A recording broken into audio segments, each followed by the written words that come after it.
अस्सलामुअलैकुम फ्रेंड्स, आज की मैं एक छोटी सी वीडियो बना रहा हूँ गार्डनिंग के मतलब, जो कि गार्डनिंग में बड़े अहम टिप है। फ्रेंड, अक्सर दोस्त जो है जब उनके पौधे ग्रोथ नहीं करते हैं तो वो इमोशनल होके, एक्साइटेड होके पौधों में जो है वो खाद पे खाद डालना शुरू कर देते हैं, जिसके नतीजे में उनके पौधे अच्छी ग्रोथ करने की बजाय उल्टा मरना शुरू हो जाते हैं। फ्रेंड्स, खाद किस मौसम में डालनी है, इसके मुतल्लिक ये छोटी सी वीडियो है जो मेरे ख्याल से आपके लिए बड़ी अहम साबित होगी। फ्रेंड्स, अक्सर जो है हम लोग देखते हैं कि फुल गर्मी या फुल सर्दी के मौसम में पौधों की ग्रोथ एक तरह से बिल्कुल रुक जाती है, बल्कि अक्सर पौधे तो जो है वो इस मौसम में मर भी जाते हैं। जितना मर्ज़ी हम उनको बचाने की कोशिश करते हैं लेकिन वो सरवाइव नहीं कर पाते हैं।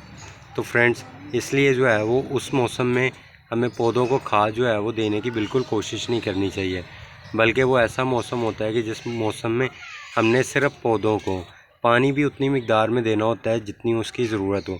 अगर बहुत ज़्यादा सर्दी है तो बाज़ का 10-10 दिन पानी देने की ज़रूरत नहीं पड़ती, लेकिन कुछ दोस्त पानी भी बेफजूल देते जाते हैं और साथ में जो है वो बहुत ज़्यादा जो है वो खाद देने की कोशिश करते हैं ताकि उनके पौधे जो है वो जल्दी ग्रोथ करना शुरू करें, उनकी जो ग्रोथ रुकी हुई है वो भी दोबारा से नॉर्मल हो जाए। फ्रेंड्स, आप लोगों ने इस चीज़ का बहुत ख्याल रखना है कि जिन दिनों में पौधों की ग्रोथ जो है वो ना होने का मौसम होता है, मसलन ख़ज़ां के दिनों में, फुल सर्दी के दिनों में और फुल गर्मी के दिनों में, जैसे मई और जून के दिनों में, तो उन दिनों में आपने पौधों को जो है वो खाद नहीं देनी। सिर्फ पौधों को जो है वो, अगर गर्मी बहुत ज़्यादा है तो उसमें पानी की मिक़दार जितनी बेहतर हो सके आप उसको कायम रखें, और अगर सर्दी बहुत ज़्यादा है तो पानी जितना कम दिया जा सके उसको कायम रखें। तो इंशाअल्लाह आपके पौधे जो है, जैसे ही मौसम चेंज होगा, गर्मी से जैसे ही मानसून का मौसम आएगा और सर्दी से जैसे ही बहार का मौसम आएगा, तो आपके पौधे इंशाअल्लाह दोबारा से जो है वो ग्रोथ करना शुरू कर देंगे। इन शदीद मौसम वाले दिनों में आपने सिर्फ़ और सिर्फ पौधों को ज़िंदा रखने की कोशिश करनी है। इसमें पौधों की ग्रोथ पे आपने फ़ोकस नहीं करना, पौधा ज़िंदा कैसे रह सकता है इस चीज़ पे आपने फ़ोकस करना है।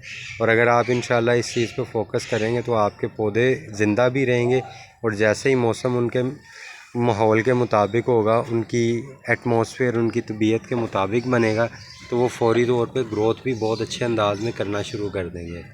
सो फ्रेंड्स, उम्मीद करता हूँ आपको मेरी ये वीडियो अच्छी लगी होगी। अगर ये वीडियो, ये इन्फॉर्मेशन आपको अच्छी लगी है तो प्लीज़ मेरे चैनल को सब्सक्राइब करें और साथ मौजूद बेल के आइकन को भी प्रेस कर लें। फ्रेंड्स, मैं इसी चैनल पे बर्ड्स बिज़नेस के रिलेटेड भी वीडियोस लाता रहता हूँ। इंशाल्लाह आप उनको भी देख के बर्ड बिज़नेस में अच्छा मुनाफा कमा सकते हैं। शुक्रिया।